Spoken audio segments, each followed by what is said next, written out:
안녕하세요. 제인과의 복수 채널을 청취하고 계신 여러분, 저는 혜자라고 합니다.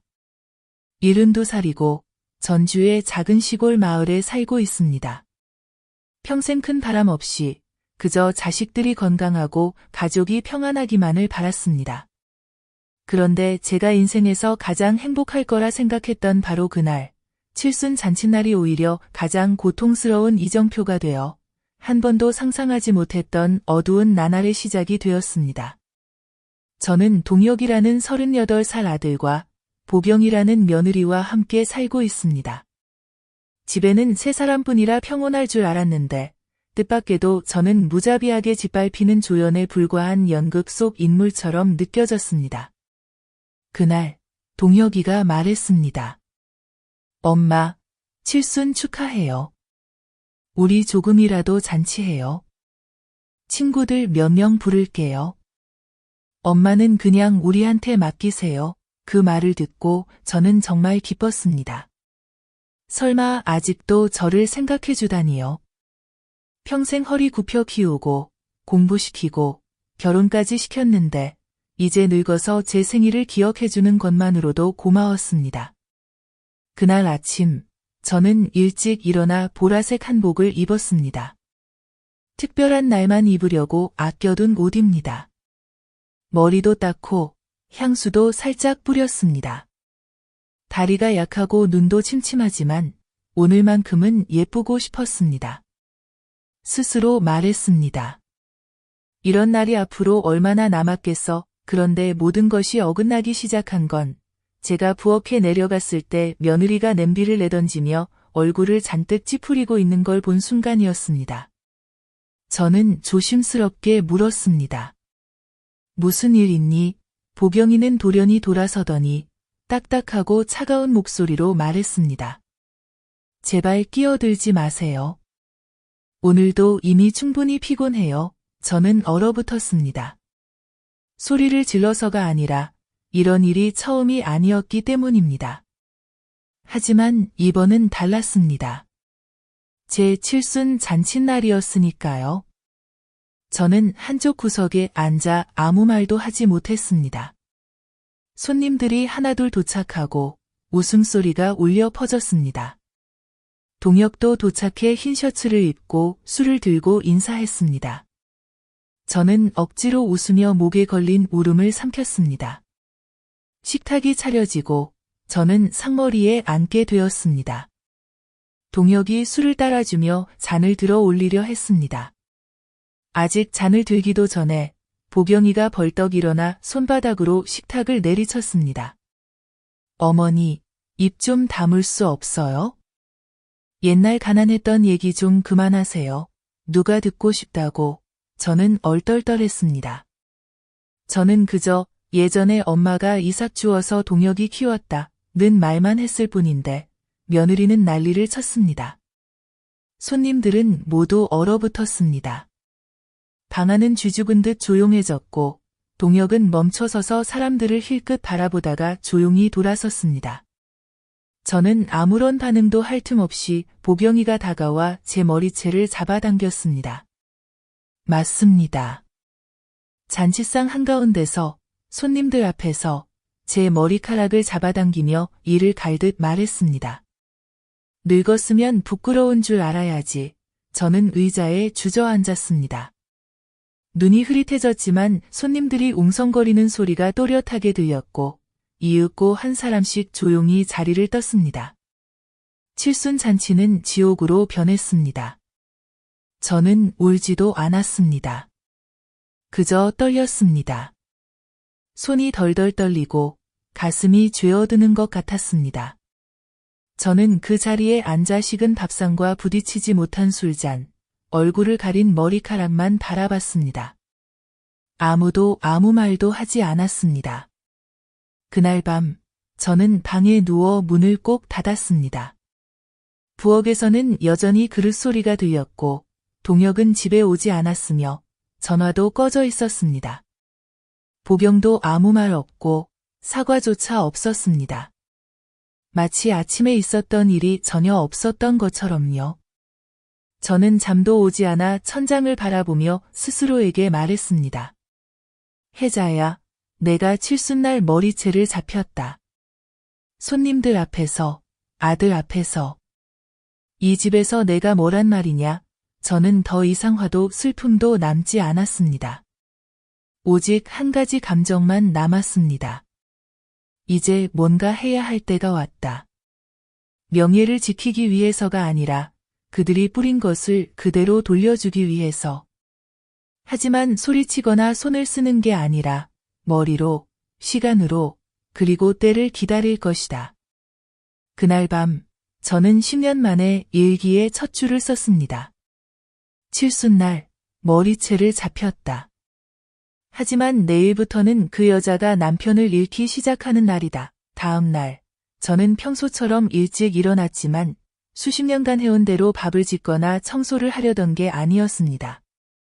저는 관찰하기 위해, 그리고 하늘이 과연 공평한지 지켜보기 위해 일어났습니다. 아직 밥도 짓지 않았는데 전화벨이 울렸습니다. 모르는 번호였습니다. 전화를 받으니 낯선 남자의 다급한 목소리가 들렸습니다. 혹시 동혁 씨 어머니 맞으세요? 아드님이 사고를 당해 지금 군 병원에 있습니다. 저는 얼어붙었습니다. 무슨 일이죠? 목소리가 제대로 나오지 않았습니다. 사거리에서 차에 치여 연조직 손상을 입었고 지금 응급실에 있습니다. 저는 전화를 놓고 다리가 풀려 서 있을 수 없었습니다. 눈앞이 아찔했습니다. 그러나 저는 이를 악물고 깊이 숨을 쉬며 난간을 꼭 잡고 크게 외쳤습니다. 보경아. 내 남편이 사고당했다. 보경이는 위층에서 내려왔습니다.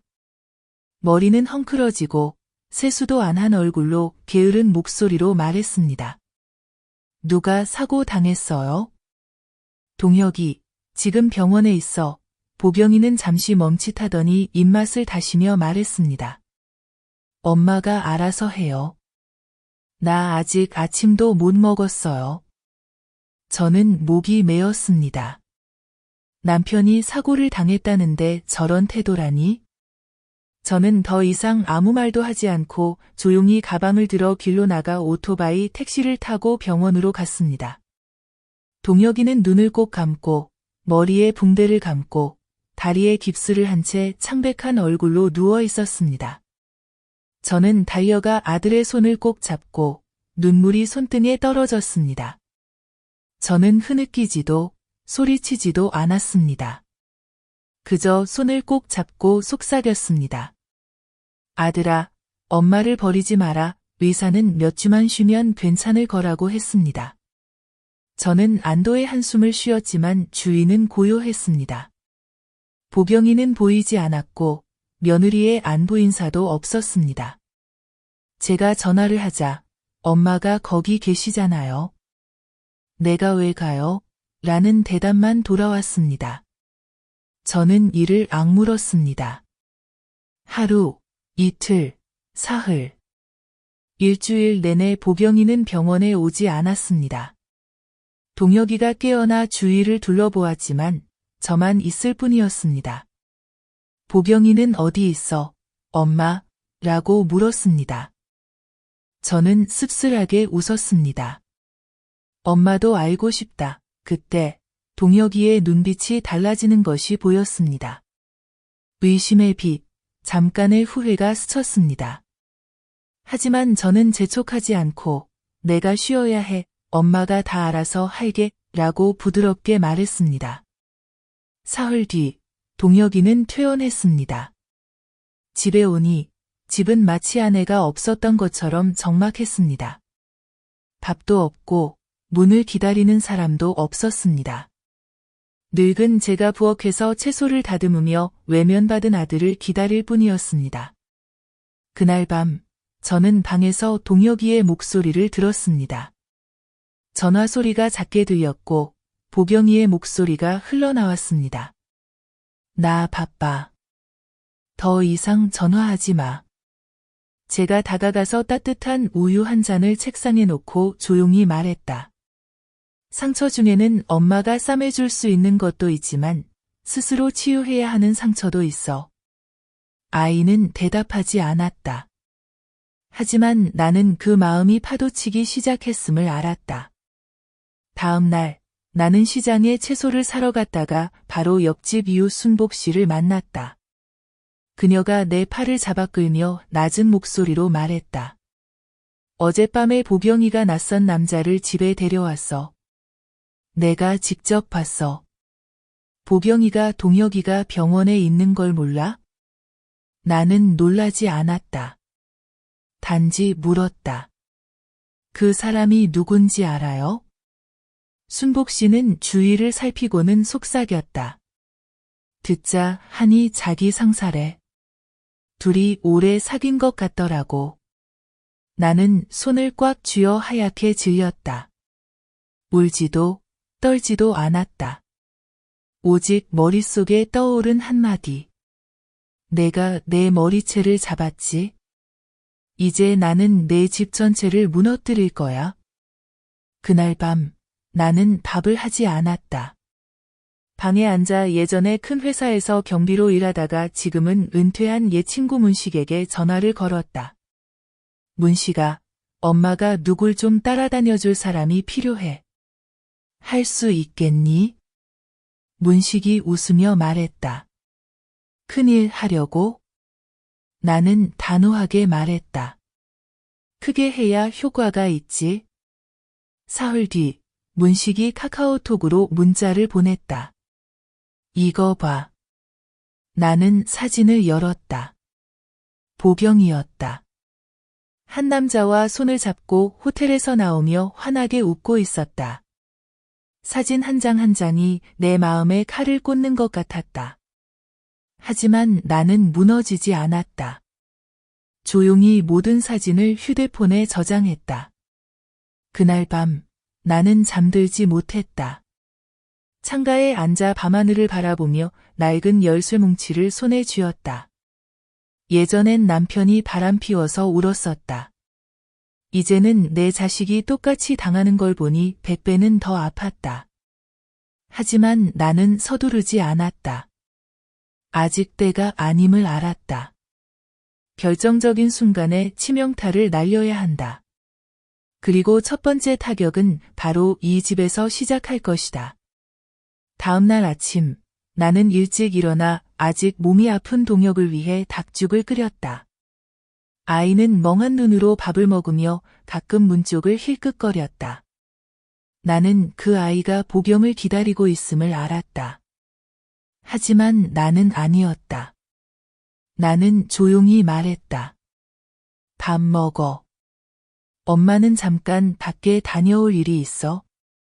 아이는 힘없이 고개를 끄덕였다. 나는 가방을 들고 곧장 대문 밖으로 나왔다. 시장에도 친구 집에도 가지 않았다. 나는 동네 초입의 복사집으로 갔다. 거기서 문식이 방금 보내온 3장의 사진과 녹음 파일을 꺼내 최대한 선명하게 인쇄해 달라고 했다. 이거 새 부만요. 사진과 녹음 파일 대사도 같이요. 나는 분명히 당부했다. 젊은 점원이 물었다. 이거 왜 이렇게 인쇄하세요? 나는 가볍게 웃었다. 한 번에 확실히 기억하게 하려고요. 3시간 뒤 나는 서류 뭉치를 집에 가져와 서랍에 잘 숨겼다.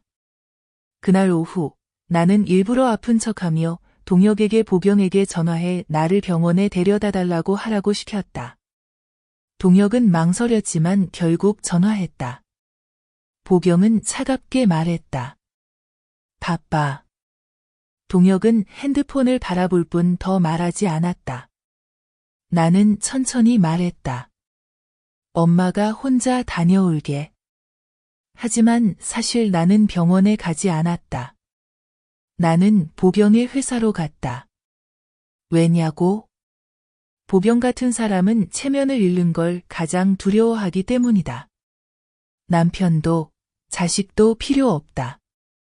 하지만 사장 부인이라는 명칭, 자랑할 멋진 얼굴은 필요하다. 나는 그 가면을 부숴버릴 것이다. 회사 정문에 도착해 경비에게 봉투를 건네며 말했다. 인사팀장에게 직접 전해주세요. 안에는 사진, 녹음 파일, 그리고 내가 직접 쓴 한 줄이 들어 있었다. 영업부 직원 복영, 상사와 부적절한 관계를 맺어 회사 윤리와 규정을 위반함. 이름도 흔적도 남기지 않았다. 하지만 이 한 방이면 그들 본 모습이 드러날 것을 나는 알았다. 집에 돌아와서도 아무 일 없던 척했다. 동혁은 TV를 보고 있었고 나는 앉아 차를 따랐다. 좀 나아졌니? 아이는 고개를 끄덕였다. 엄마, 오늘도 복영이 안 들어왔어. 나는 냉소적으로 웃었다. 아마 바쁘겠지. 일, 호텔에서. 동혁이 나를 바라봤다. 눈에 의심이 번뜩였다. 나는 더 말하지 않고 자리에서 일어나 깊게 한숨을 쉬고 부엌으로 들어갔다. 그날 밤, 내 예상대로 동혁의 전화가 울렸다.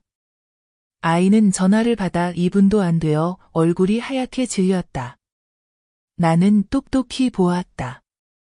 아이는 전화를 탁자에 던지고 벌떡 일어났다. 나는 조용히 물었다. 무슨 일이야? 아이는 더듬거리며 말했다. 복영이 회사에서 전화 왔어. 복영이 직업 윤리 위반으로 내부조사 받고 있대. 나는 다시 물었다. 무슨 내용인지 알아? 아이는 고개를 저었다. 나는 조용히 말했다. 알고 싶니?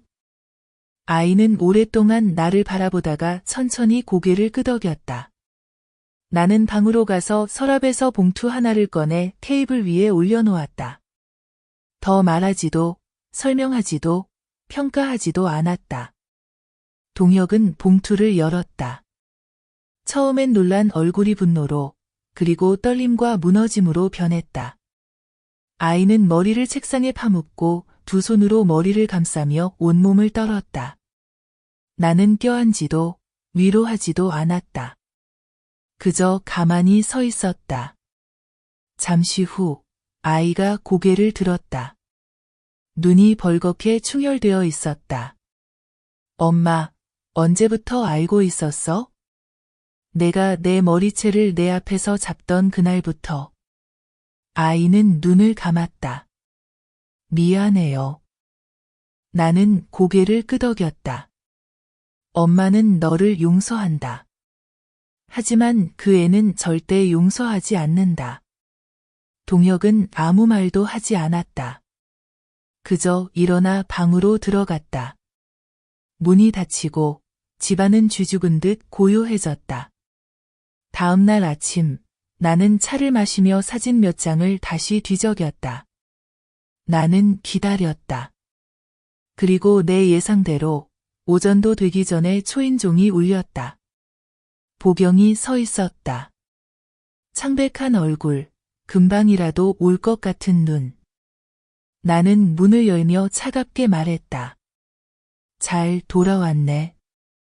복영이 아무 말도 못한 채 나는 등을 돌려 안으로 들어갔다. 문은 활짝 열려 있었고 그 뒤에는 지옥이 기다리고 있었다. 나는 거실로 곧장 들어갔다. 예전처럼 물도 내주지 않았고 묻지도 않았다. 복영은 도둑처럼 조심스레 따라 들어왔다. 이 집에서 더 이상 자격이 없다는 걸 알면서도 매달리고 있었다. 나는 의자에 앉아 팔걸이에 팔을 올리고 차갑게 말했다. 왜 회사에서 너를 부른지 아니?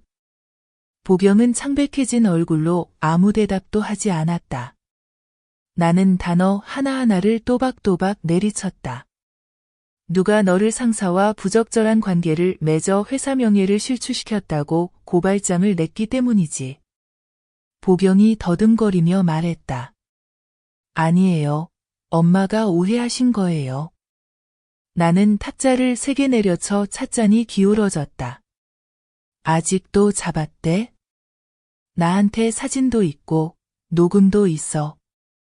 너 나이 많다고 만만하게 보는 거냐? 보경이 땅에 무릎을 꿇고 두 손을 모았다. 엄마, 제발 동혁이한테 말하지 마세요. 제가 잘못했어요. 일부러 그런 게 아니에요. 나는 마른 웃음을 터뜨렸다. 손님들 앞에서 내 머리채를 잡아당기고 그것도 환갑잔치 날에 일부러 그런 게 아니라고? 남편이 병원에 누워있을 때 바람 피우고도 일부러 그런 게 아니라고? 동혁의 방 문이 벌컥 열렸다. 그가 어제 내가 건넨 사진 뭉치를 들고 나왔다. 목이 메인 목소리로 말했다. 보경, 할 말 더 있어? 보경이 소리쳤다. 나 속았어. 이 사진은 내가 억지로 당한 거야. 원한 게 아니야. 동혁은 사진 뭉치를 바닥에 던졌다. 사진들이 흩날리며 바닥에 떨어졌다. 마치 보경의 뺨을 때리는 듯했다. 내가 바보인 줄 알아? 다 내 눈처럼 세상 사람들도 멍청한 줄 아니? 보경은 동혁의 다리를 붙잡고 울부짖었다. 오빠, 미안해. 내가 잘못했어. 나 이제 아무도 없어. 우리 아이도 아직 어린데. 나는 일어나 손가락으로 보경의 얼굴을 가리켰다. 내가 내 머리채를 잡아당길 때 뭐라고 했는지 기억나? 나이 처먹고도 부끄러운 줄 모르네라며? 이제 내가 답해줄게. 나는 나이 들었지만 정신은 멀쩡하다. 넌 젊으면서도 인격을 다 잃었구나. 동혁은 다리를 빼고 물러섰다. 짐 싸, 내일 아침까지 내 집에서 꺼져. 보경이 소리쳤다. 오빠, 그럴 권리 없어. 나 합법적인 아내야. 이 집 내 이름도 공동명의로 돼 있어. 나는 비웃듯 말했다. 모르는 모양인데 지난달부터 동혁이가 내 이름을 등기부에서 뺐어. 이 집은 이제 동혁이 혼자 명의야. 내 말 듣지 않는 게 좋을 거다.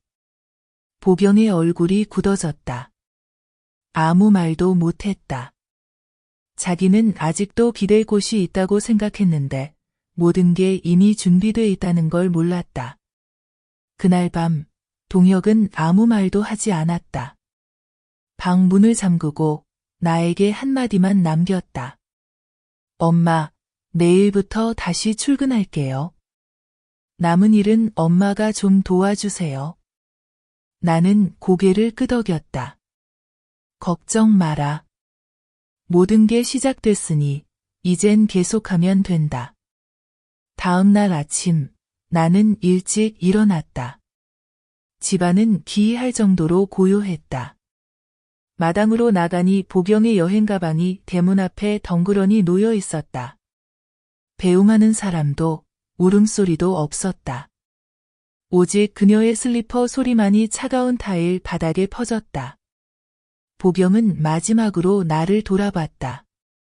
눈물이 그렁그렁했지만 더 이상 오만함은 없었다. 엄마, 저 애 좀 잠깐만 볼 수 있을까요? 나는 단호하게 그녀를 바라봤다. 안 돼, 재판 결정에 따라 면접교섭권은 있겠지만 이제 이 집 식구는 아니다. 보경은 고개를 돌리고 가방을 끌며 대문을 나섰다. 나는 한참을 그 자리에 서 있었다. 기쁘지도 통쾌하지도 않았다.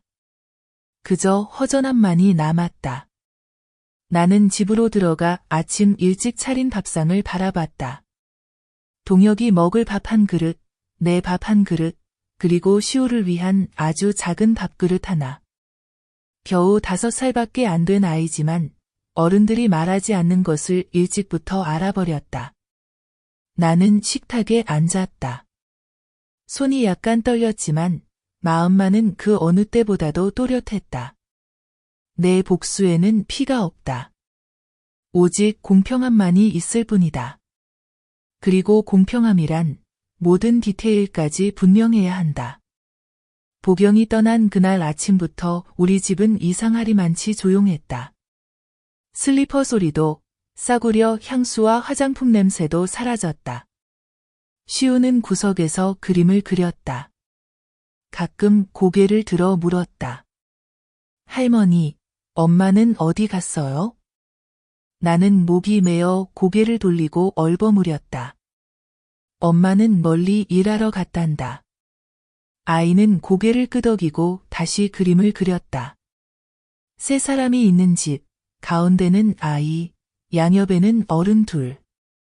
나는 그림을 보며 눈시울이 시큰해졌다. 동혁은 다시 회사에 나가기 시작했다. 예전보다 더 바빠졌지만 말수는 줄었다.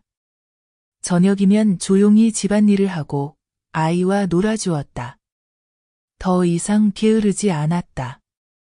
나는 강요하지도 말하지도 않았다. 그저 지켜볼 뿐이었다. 하지만 평온은 며칠 가지 않았다. 그날 오후 빨래를 널고 있는데 이웃 순복 씨가 허겁지겁 달려왔다. 혜자 씨. 방금 시장에서 보경이 봤어요. 시우를 데리고 있던데 같이 간 사람은 없었어요. 나는 놀라 빨래 바구니를 내던지고 밖으로 뛰쳐나갔다. 동혁에게 전화를 걸었지만 받지 않았다. 순복 씨에게 다시 전화를 걸었다. 어느 쪽으로 갔어요? 버스터미널 쪽이요. 나는 곧바로 택시를 불러 군 버스터미널로 향했다. 가는 길 내내 머리가 터질 것 같았다. 어떻게 그럴 수가 있지? 이렇게까지 했는데도 아직 포기하지 않다니? 도착하자마자 대합실로 뛰어들어 사방을 둘러봤다. 그리고 마침내 익숙한 뒷모습이 시우를 끌고 버스 쪽으로 가는 게 보였다. 아이가 버둥거렸다. 엄마. 나 안 갈래. 할머니랑 있을래. 나는 소리쳤다. 멈춰. 버스터미널 전체가 숨을 멈춘 듯 했다. 보경이 돌아봤다. 눈이 커지고 얼굴이 하얗게 질렸다. 나는 달려가 아이를 그녀 손에서 빼앗았다. 미쳤어? 우리 애를 납치하려고? 보경이 소리쳤다. 내가 엄마야. 나도 권리가 있어. 나는 더 말하지 않고 바로 휴대폰을 꺼내 파출소에 신고했다. 군 버스터미널에서 여성이 아동을 납치하려 합니다. 즉시 지원 바랍니다. 보경은 얼굴이 새하얘졌다. 도망치려 했지만 터미널 경비가 막아섰다. 10분쯤 뒤 경찰이 도착했다. 나는 출생증명서, 임시 양육권 결정문 등 관련 서류를 모두 제출했다. 파출소에서 보경은 웅크리고 앉아 고개를 숙였다.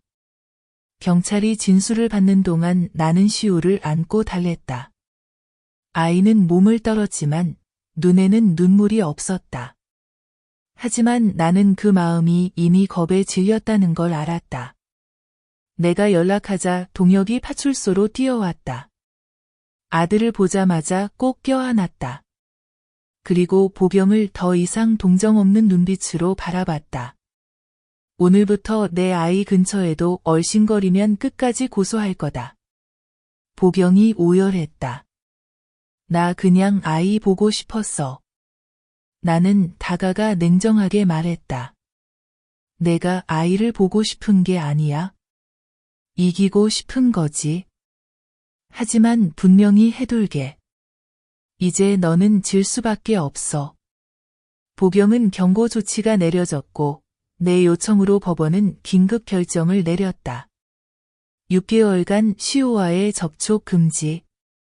파출소를 나오자 동혁이 계단에 주저앉아 머리를 감쌌다. 엄마, 내가 왜 그런 사람을 골랐을까요?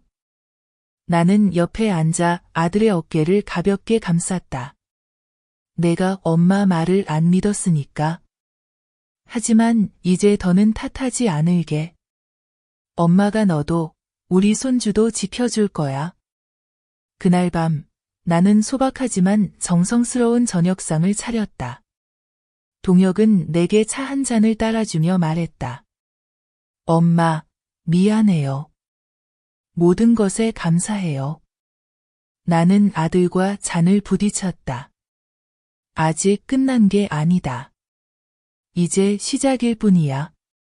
그리고 제 이야기를 계속하기 전에 영상에 좋아요를 눌러주시고 채널을 구독하고 알림 설정을 하셔서 제인과의 복수 채널에서 전해드리는 감동적이고 깊이 있는 가족 이야기를 놓치지 마세요. 들어주신 모든 분들께 감사드립니다. 제 이야기로 돌아가서 버스 터미널에서 유괴 미수 사건 이후로 보경이는 흔적도 없이 사라졌습니다. 시장에서도 이웃들 사이에서도 아무 소식이 없었지만 저는 알았습니다. 그런 유형의 사람은 쉽게 포기하지 않는다는 것을. 그녀는 숨어서 다음 계획을 세우고 있었죠. 저는 여전히 시우를 매일 등하교시키고 있었습니다. 아이는 다시 웃기 시작했고 학교 이야기도 제잘거리기 시작했습니다. 어느 날 밥을 먹다가 아이가 고개를 들어 물었습니다. 할머니, 엄마가 아직 저를 사랑하나요? 저는 얼어붙었습니다. 아이의 순수한 눈동자는 아직 배신이 무엇인지 다 알지 못했습니다. 저는 조용히 말했습니다. 사랑하지. 하지만 모든 사랑이 올바른 방법은 아니란다. 아이는 고개를 끄덕이고는 대답이 충분하다는 듯 다시 밥을 먹었습니다. 동혁이는 정신적으로 회복되기 시작했습니다. 아침 일찍 일어나 저와 함께 아침을 먹고 아이를 학교에 데려다 주고 저녁에는 저를 도와 밥을 했습니다. 어느 날 저를 한참 바라보더니 말했습니다. 엄마, 내가 엄마를 이렇게 힘들게 해서 미안해. 이제부터 엄마는 좀 쉬세요. 내가 할게요. 저는 그저 웃었습니다. 내가 너 자신부터 잘 챙기렴.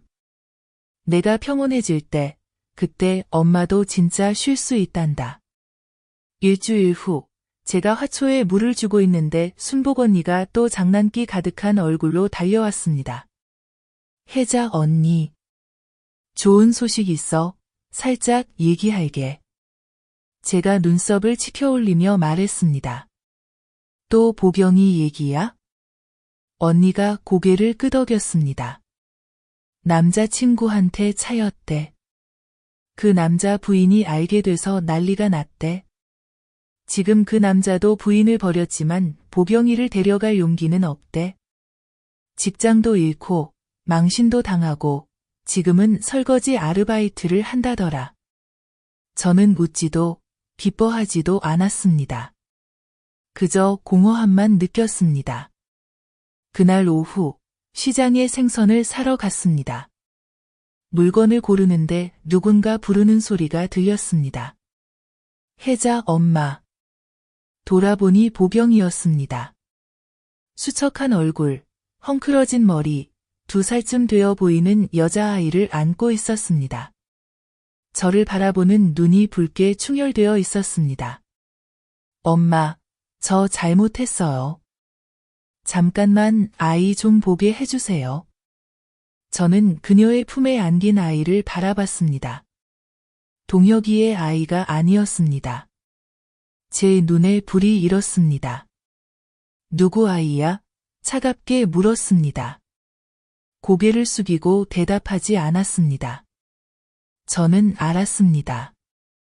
동혁이가 병원에 있을 때 그녀는 단지 외도를 한 것이 아니라 임신도 했던 것입니다. 그리고 지금 그 결과가 바로 여기 있습니다. 또 다른 아이, 또 다른 인생. 저와 제 아들이 지키려 애쓰는 삶의 바깥에 있는 존재였습니다. 저는 더 이상 아무 말도 하지 않고 돌아섰습니다. 보경이는 제 등 뒤에서 울부짖었습니다. 저 다 잃었어요, 엄마. 엄마, 한 번만 용서해 주세요. 이제 아무것도 없어요. 남편도 잃고 아이도 못 보고 사람들은 저더러 문란한 여자라고 욕해요. 엄마, 한 번만 저를 사랑해주면 안 돼요? 저는 멈춰 섰지만 돌아보지 않고 한마디만 했습니다. 엄마는 널 정말 많이 사랑했어. 하지만 너는 엄마를 사랑하지 않았지. 이제 너무 늦었어. 집으로 돌아오는 길, 마음이 복잡했습니다. 불쌍해서가 아니라 한 가지를 똑똑히 알게 되었기 때문입니다. 사람이 잘못된 씨앗을 뿌리면 그 대가는 절대 자기 혼자만의 것이 아니라는 것. 그녀의 품에 안긴 아이는 무슨 죄가 있겠습니까? 그날 밤, 저는 동혁이에게 이 이야기를 들려주었습니다. 아이는 가만히 앉아 아무 말도 하지 않았습니다. 잠시 후에야 입을 열었습니다. 엄마는 내가 그녀가 우리 아이를 만나게 해줘야 한다고 생각해? 저는 아이의 눈을 똑바로 바라보며 말했습니다. 용서의 문제가 아니야. 보호의 문제지. 내가 용서하더라도 다시는 그 애가 우리 아이에게 해를 끼칠 기회를 주지 마. 아이는 고개를 끄덕였습니다. 그럼 난 침묵할게. 그리고 내 아이만 꼭 지킬게. 그 후로 동혁이는 훨씬 더 단호해졌습니다. 보경이의 모든 문자와 전화도 거절했습니다. 매일 아침 시우를 학교에 데려다주고 저녁에는 아이에게 책을 읽어주었습니다. 저는 뜨개질을 하며 두 부자를 바라보면서 마음이 한결 가벼워졌습니다. 그러던 어느 날 학교에서 연락이 왔습니다. 보경이가 허락도 없이 시우를 데리러 학교에 온 것입니다. 선생님은 동의가 있는 줄 알고 아이를 넘겼습니다. 저와 동혁이가 뒤늦게 도착했을 때 학교는 난리가 났습니다. 시우는 1시간 넘게 사라졌지만 다행히 보경이는 아이를 근처 공원에 데려가 이야기를 나눴을 뿐이었습니다. 하지만 그것만으로도 충분히 심각한 일이었습니다. 동혁이는 분노했고 법원에 긴급 신청을 냈습니다.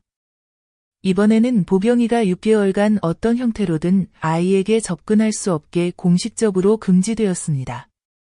위반 시 강제 집행도 가능했습니다. 저는 법원 복도에서 동혁이의 손을 살며시 두드리며 말했습니다. 이게 마지막이야. 엄마가 약속할게. 이제 아무도 내 가족을 빼앗아 갈 수 없어. 재판 이후 모든 것이 폭풍이 지나간 호수처럼 고요해졌습니다. 우리 작은 집도 다시 숨을 쉬기 시작했습니다. 시우는 더 밝아졌고 아침마다 스스로 가방을 들고 학교에 갔습니다. 저녁이면 저를 꼭 안고 할머니, 세상에서 할머니가 제일 좋아요 라고 속삭였습니다. 동혁이도 마음이 한결 가벼워졌습니다. 부업도 시작해서 집을 고치려고 돈을 모으기 시작했습니다. 엄마가 햇볕 쬐 수 있게 더 넓은 마루를 만들고 싶어요. 결연한 눈빛으로 말했습니다. 저는 그저 웃었습니다. 엄마는 마루 필요 없어. 이렇게 내가 잘 살아주는 것만으로 충분해. 어느 아침 마당에서 채소를 다듬고 있는데 어릴 적부터 알고 지낸 친구 영옥 언니가 젊은 여자와 함께 찾아왔습니다. 30살쯤 되어 보이는 착해 보이는 얼굴, 3살쯤 되는 여자아이를 데리고 있었습니다. 언니, 소개할게. 여기는 다빈이야. 덕순이 딸, 기억하지? 얼마 전에 이혼해서 방을 구하고 있대. 언니네 집에 방 남는 거 알거든. 저는 바로 눈치를 챘습니다. 방을 세줄 생각은 해본 적 없었지만 다빈과 아이를 보니 바로 고개를 끄덕였습니다. 여기서 지내. 보증금 필요 없어. 그냥 내 집처럼 생각해. 다빈은 연신 고마워했습니다. 그녀의 말투를 보니 조용하고 절제되어 있고 꾸밈이 없었습니다. 아이 이름은 은서, 영리하고 예의 바르며 처음 만났는데도 우리 집 마당을 자기 집처럼 뛰어다녔습니다. 그날 오후 시우가 학교에서 돌아와 은서를 보자 눈을 반짝였습니다. 두 아이는 금세 친형제처럼 붙어서 놀았습니다. 저는 안에서 그 모습을 바라보며 이상하게도 기쁘면서도 쓰라린 감정이 올라왔습니다. 바로 저 손주, 우리 아이가 한때 엄마의 온기를 잃었던 생각이 들어서입니다. 그날 밤, 동혁이가 퇴근하고 다빈이 짐을 푸는 걸 보고 놀랐습니다. 저는 대충 설명했고, 동혁이는 고개만 끄덕였습니다. 하지만 저는 눈치챘습니다.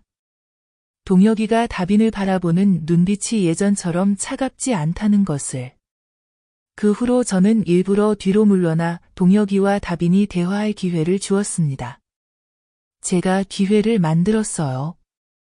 다빈에게 제가 시장에 갈 때 시우를 봐달라고 부탁했고, 동혁에게 그녀와 아이를 위해 음식을 전해달라고 했어요.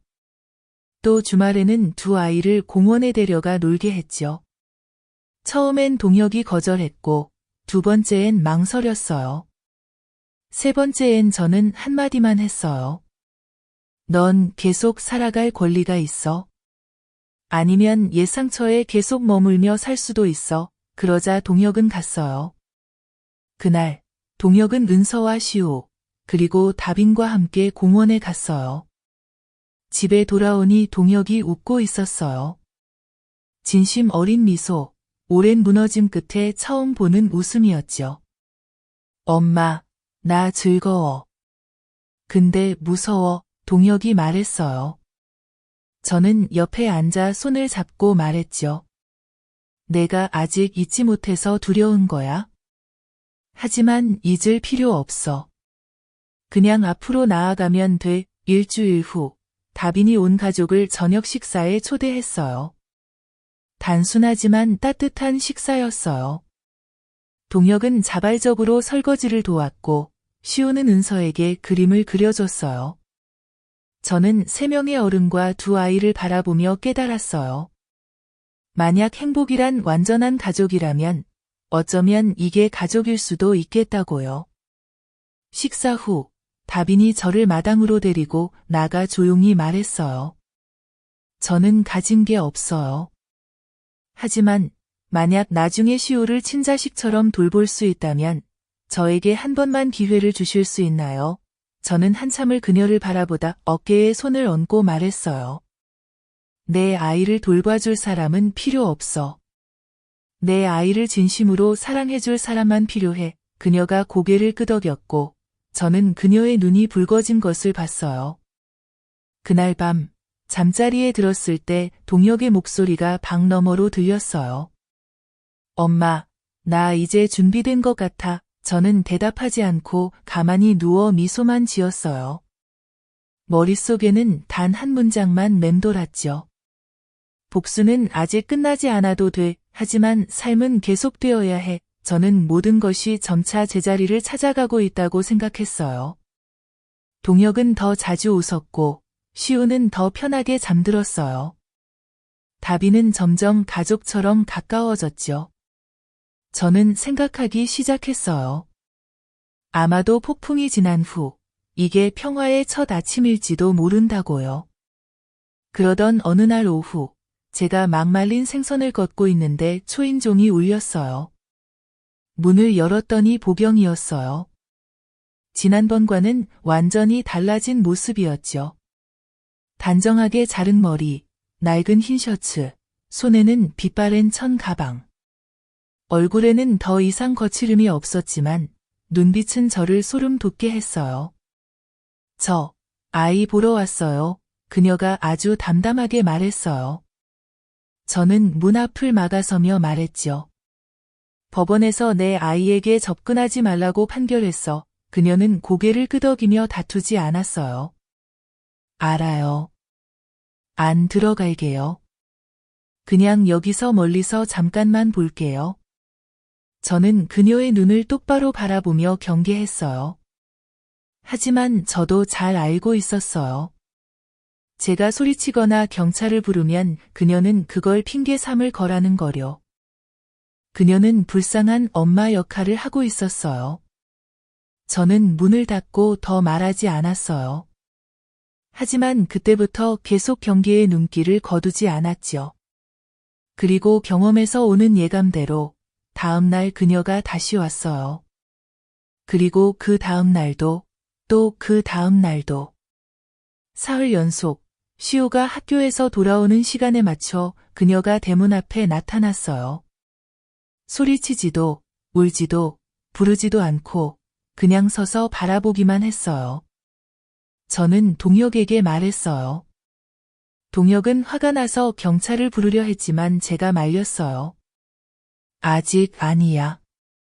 내가 처리할게. 다음 날 밤, 저는 미리 기다렸어요. 보경이 나타나자 문을 열고 나갔죠. 이번엔 야단치지 않았어요. 저는 현관 계단에 앉아 그녀 앞에 뜨거운 차를 놓았어요. 연기할 거면 앉아서 제대로 연기해. 그녀가 놀랐지만 이내 손을 떨며 앉았어요. 저는 차를 따르며 말을 이었죠. 내가 뭘 하려는지 알아?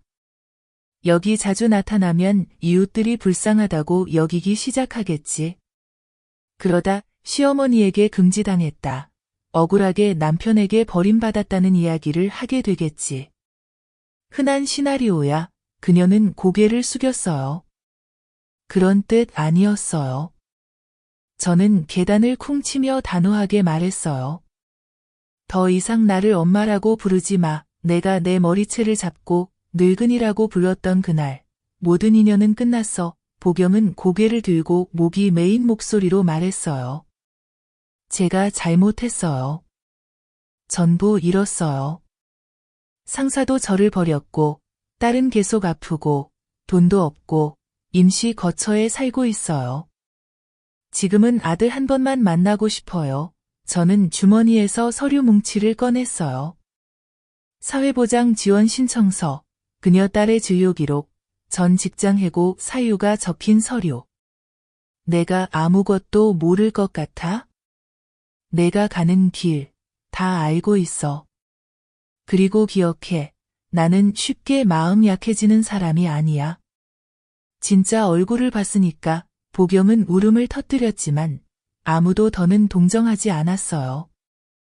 다음 날 아침, 다빈이 시우를 학교에서 데리고 오다가 문을 여니 보경이 또 나타났어요. 그녀가 급히 다가와 아들을 내려다보며 말했어요. 시우야, 엄마야. 잘 지냈니? 시우는 다빈의 손을 꼭 잡고 뒤로 물러섰어요. 누구세요? 라고 말했죠. 보경은 굳어버렸고 저는 딱 맞춰 나가 시우를 집으로 데려갔어요. 들어가자. 낯선 사람에게 인사하지 마. 다빈이 제 손을 살짝 잡으며 속삭였어요. 이 일은 끝내야 해요. 엄마, 그날 밤 저는 개인 변호사에게 전화했어요. 저는 시우의 영구 양육권을 신청하고 보경이 어떤 형태로든 접근하지 못하게 하고 싶어요. 변호사가 물었어요. 확실하세요? 그렇게 하면 정말 끝이에요. 저는 미소 지으며 말했어요. 끝내지 않으면 어떻게 살아요? 사흘 뒤 서류가 완성됐어요. 같은 시각 보경을 감시해주던 옛 친구 문식 씨에게서 전화가 왔어요. 놀랄 얘기 들을래? 저는 찡그리며 물었죠. 또 무슨 일이야? 보경이 회사 다닐 때 상사와 바람나서 임신했다가 낙태했대. 개인 병원에서 확인서도 있어. 내 사람이 구해왔지. 제 손이 떨렸어요. 분노와 연민이 동시에 밀려왔어요. 왜일까요? 엄마였던 그 사람이 한 생명을 버리고도 또 다른 아이를 소유물처럼 되찾으려 하는 게 저는 문식 씨에게 말했어요. 전부 보내줘. 마지막 판을 시작할 때야. 그날 오후 문식 씨에게서 자료를 받았어요. 한 장 한 장이 보경이 숨기려 했던 피의 흔적이 드러나는 낡은 천 조각 같았죠.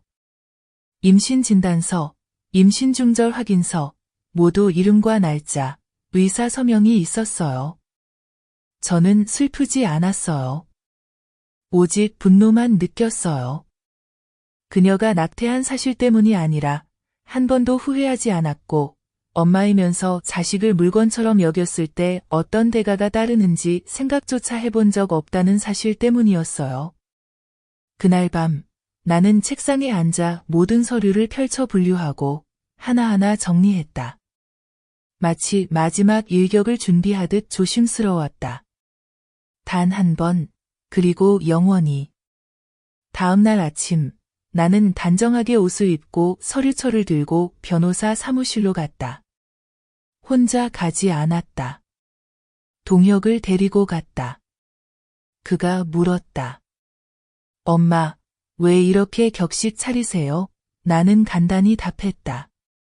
오늘은 우리가 과거를 끝내는 날이야. 변호사는 서류를 받아 한 장 한 장 읽으며 점점 진지한 표정을 지었다. 이 서류들의 원본을 제출하실 수 있다면 제가 장담합니다. 보경은 양육권을 다투는 기회가 전혀 없을 겁니다. 나는 고개를 끄덕였다. 원본 여기 있어요. 그리고 가장 안쪽 주머니에서 밀봉된 봉투를 꺼냈다. 같은 날 오후, 나는 집에 돌아와 보경에게 전화를 걸었다. 몇 주 만에 처음으로 내가 먼저 연락했다. 여보세요? 나야, 혜자. 상대편이 몇 초간 침묵하다가 조용히 대답했다. 네. 나 너를 만나고 싶어. 마지막으로 한 번만. 내일 점심, 골목 입구 찻집. 아무도 데려오지 마, 나도 마찬가지야. 네. 다음 날, 나는 먼저 찻집에 도착했다. 바깥쪽 자리를 골라 귀를 등지고 앉았다. 잠시 후 보경이 나타났다. 긴 소매옷의 모자로 얼굴을 반쯤 가리고 있었다. 하지만 눈에는 피곤함이 역력했다. 나는 인사도 음료도 주문하지 않았다. 봉투 하나를 테이블 위로 밀었다. 읽어봐. 그녀는 떨리는 손으로 봉투를 열었다. 눈으로 한 줄 한 줄 훑더니 얼굴이 호기심에서 공포로 변했다. 그녀가 날카롭게 물었다. 누가 준 거예요? 나는 대답했다. 알 필요 없어. 이걸로 뭘 하실 건데요? 나는 그녀를 똑바로 바라보았다. 만약 내가 우리 집 앞에 또 나타나거나 내 손자를 다시 접근하려 한다면 이 서류 전부를 법원, 아동보호기관, 내가 일하거나 일할 곳에 바로 보낼 거야. 보경은 얼굴을 감싸며 울부짖었다. 왜 이렇게 잔인하세요? 나는 주머니에서 담배를 꺼내 불을 붙이고 오랜만에 한 모금 깊게 빨았다. 그녀의 눈을 바라보며 천천히 말했다. 내가 잔인하다고? 내가 내 머리채를 잡아당길 때 내 나이를 생각했니? 내가 바람 피우고 아이를 버리고 낙태했을 때 결과를 생각했니? 내가 잔인하다는 말을 할 자격은 없어. 내가 저지른 모든 일 이후에는 더더욱. 보경은 울음을 터뜨렸다. 카페의 모든 시선이 우리에게 쏠렸지만 나는 신경 쓰지 않았다. 나는 자리에서 일어나 마지막 서류 한 장을 책상 위에 올려놓았다. 접촉 거부 동의서, 자발적이었다. 보경이 사인만 하면 모든 일이 여기서 끝난다. 나는 말했다. 사인해. 아니면 경찰이 널 찾으러 올 때까지 기다려. 그녀는 떨었지만 결국 고개를 숙이고 서명했다. 나는 가볍게 고개를 끄덕이며 서류를 주머니에 넣었다. 떠나기 전 나는 돌아서 마지막으로 말했다. 나는 좋은 시어머니는 아니야. 하지만 내 손주를 지키기 위해 뭐든 할 수 있는 할머니야. 뭐든. 나는 걸어 나왔다. 뒤에는 한 사람이 쓸쓸히 움츠린 채 텅 빈 찻집에 남아 있었다. 그날 밤 집에 돌아와 나는 시우를 안고 동화 한 편을 들려주었다. 욕심 많은 여우가 결국 자신의 거짓말 때문에 영원히 어둠 속에 갇히게 되는 이야기였다. 시우가 물었다. 그럼 할머니, 그 이야기에서 할머니는 누구야? 나는 시우의 머리를 쓰다듬으며 미소 지었다. 할머니는 문을 지키는 사람이야. 여우가 더는 들어오지 못하게. 다음 날 아침, 나는 평소보다 일찍 일어났다. 밥을 짓기 위해서도, 장을 보러 가기 위해서도 아니었다. 태우기 위해서였다. 나는 어젯밤 보경이 사인한 종이 뭉치를 집 뒤로 가지고 나갔다. 산들바람이 불고 하늘은 맑고 모든 것이 끝을 알리는 듯한 공기였다. 나는 불을 붙였다. 한 장 한 장 종이가 불타며 마치 오래된 상처가 지워지는 듯했다. 나는 증오심 때문이 아니라 내 마음을 무겁게 하는 것들을 남기고 싶지 않아서 태웠다. 동혁이 내가 마지막 종이를 불에 던질 때 맞춰 나왔다. 엄마, 뭐 하세요? 나는 불꽃을 바라보다가 아들을 봤다. 자유로워지는 거야.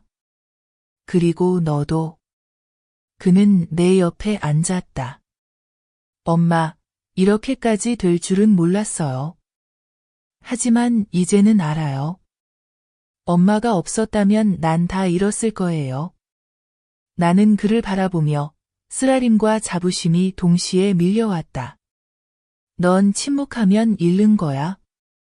하지만 넌 일어섰고 내 아이를 지키기로 선택했어. 이제 엄마는 안심이야. 그날 우리는 집을 정리했다. 나는 동혁과 보경의 결혼 사진을 벽에서 떼기로 결정했다.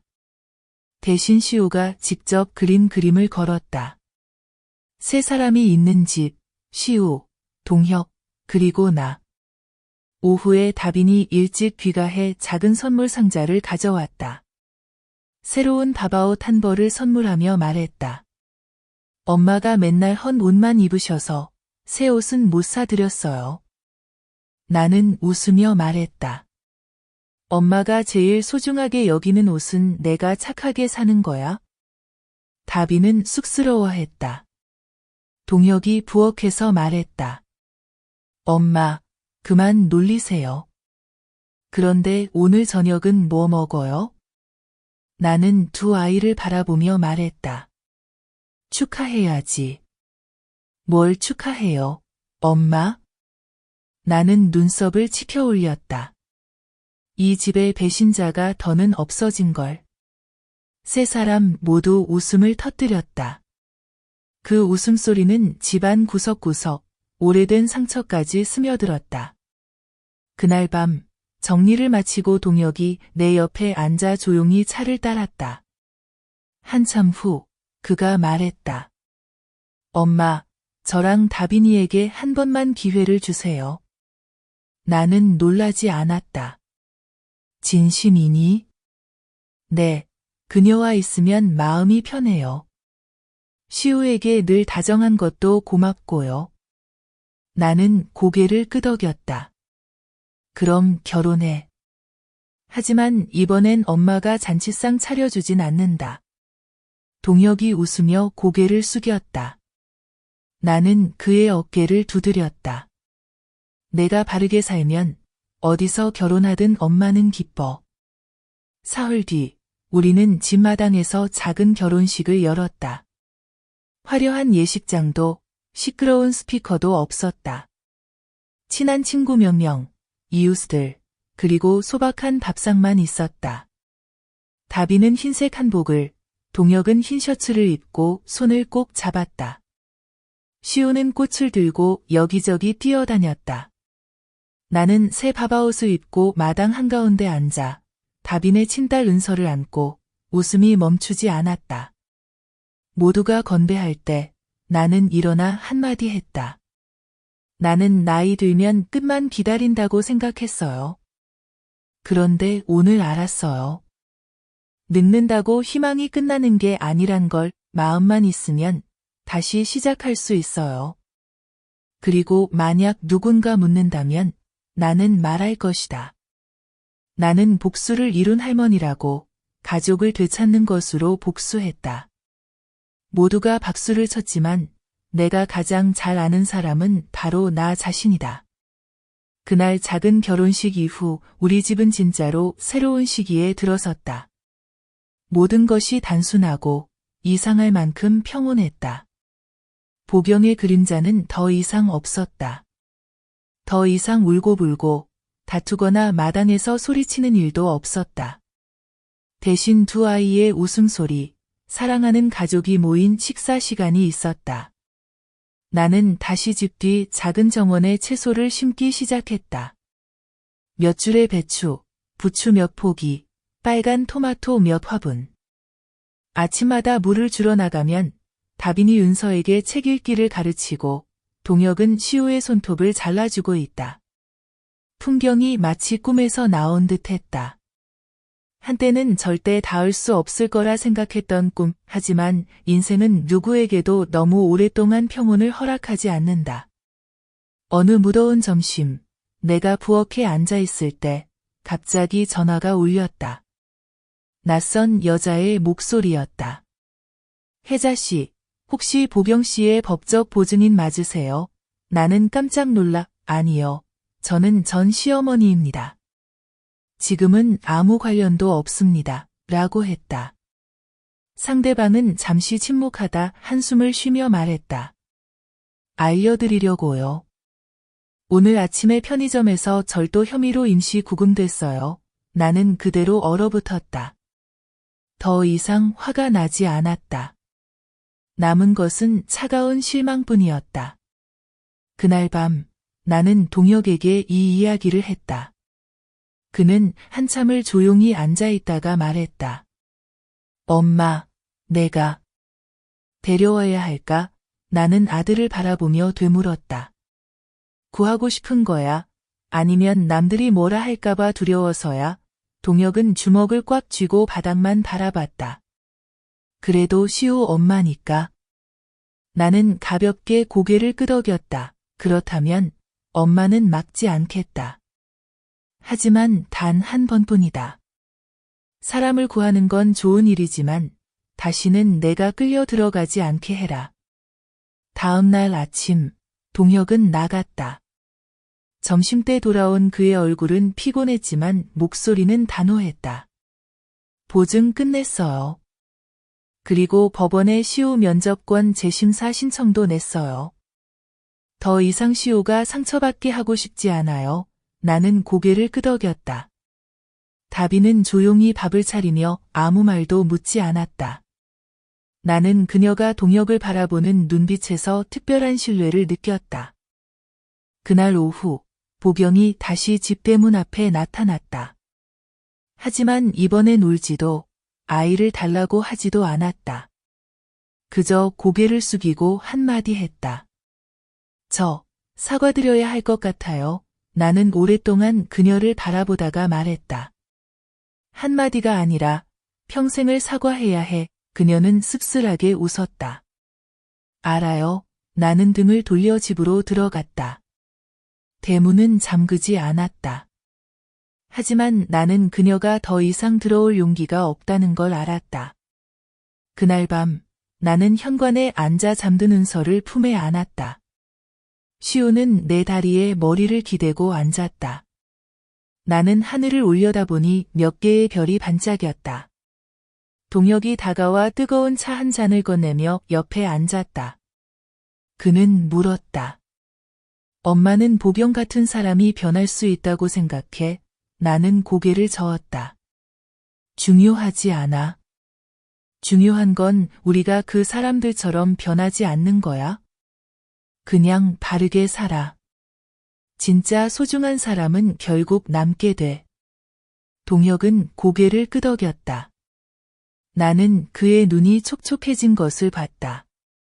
그날 밤, 잠들기 전에 나는 침대 밑에 숨겨둔 오래된 나무 상자를 조심스럽게 꺼냈다. 그 안에는 옛날의 보경을 상대하려고 모아둔 모든 서류, 증거, 녹음 파일이 들어 있었다. 나는 그것을 정원 뒤로 가져가 불태웠다. 오늘부터 우리 집엔 증거가 필요 없기 때문이다. 우리에게 필요한 건 신뢰뿐이다. 모든 서류를 불태운 그날부터 내 마음이 한결 가벼워졌다. 결국 내가 인정하게 된 것이다. 지켜야 할 것은 마음에 간직하면 되고 종이와 잉크로 증명할 필요는 없다는 걸. 삶은 계속 흘렀다. 시끄럽진 않지만 충분히 충만했다. 시우는 이제 1학년이 되었고 은서도 유치원에 다닌다. 두 아이는 접착제처럼 붙어 다녔고 어디든 손을 잡고 다녔다. 때로는 스스로를 친형제라고 부르기도 했다. 나는 웃으면서도 마음이 아팠다. 동혁과 다비는 천천히 살아갔다. 결혼식을 다시 크게 치르지도 않았지만 서로에게 성실하게 대했다. 동혁은 야근을 그만두고 매일 저녁 식사 시간에 맞춰 집에 왔다. 다비는 요리를 배우기 시작했고 가끔 나에게 시골 음식을 묻기도 했다. 나는 가르치되 쉽게 봐주지 않았다. 제대로 배우길 바랐다. 어느 날 오후 내가 물을 주고 있는데 다빈이 작은 원피스를 들고 마당에 나와 한 땀 한 땀 바느질을 하고 있었다. 내가 물었다. 뭐 꿰매고 있니? 다빈은 머리를 극적이며 웃었다. 네, 은서 옛날 원피스요. 내일 생일에 입히려고 고치고 있어요. 나는 순간 멈췄다. 내일 은서 생일이야? 다빈은 쭈뼛거리며 말했다. 네, 별다른 파티는 못하겠지만 시끄러운 걸 엄마가 싫어할까 봐요. 나는 말을 끊었다. 시끄러운 걸 싫어한다고 아무것도 안 하는 건 아니야? 내일 하자. 우리 집 마당에서만. 다비는 눈물이 그렁그렁했다. 네, 감사합니다, 엄마. 그날 밤 나는 동혁과 상의했다. 그는 자기가 다 준비하겠다고 했다. 다음 날 아침, 마당은 깨끗이 쓸려 있었고 테이블과 의자가 가지런히 놓여 있었다. 여러 송이 풍선이 기둥에 묶여 있었다. 시우는 종이로 만든 은서 생일 축하해라는 현수막을 들떠서 걸었다.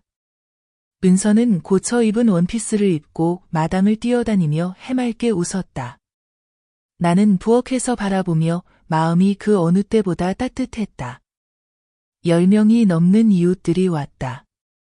작은 파티였고 케이크는 없었지만 다빈과 내가 직접 만든 찰밥, 단팥죽, 간단한 음식들이 있었다. 그런데도 모두 맛있다고 칭찬했다. 모두가 이야기꽃을 피울 때 나는 보경이 대문 밖에서 망설이며 서 있는 것을 봤다. 들어오지 않고 그저 바라볼 뿐이었다. 나는 조용히 나가서 대문을 닫았다. 아무 말도 하지 않았다. 굳이 일을 크게 만들 필요가 없었다. 그저 그 사람에게 보여주면 된다. 이 삶은 그 사람이 없어도 계속된다는 것을. 그날 밤 다 정리한 뒤 다빈이 생강차 한 잔을 가져왔다. 엄마, 부탁드릴 게 있어요. 나는 그녀를 바라봤다. 중요한 말을 하려는 듯 두 눈이 반짝였다. 말해봐. 은서 성을 바꾸고 싶어요. 동혁 성을 따르게.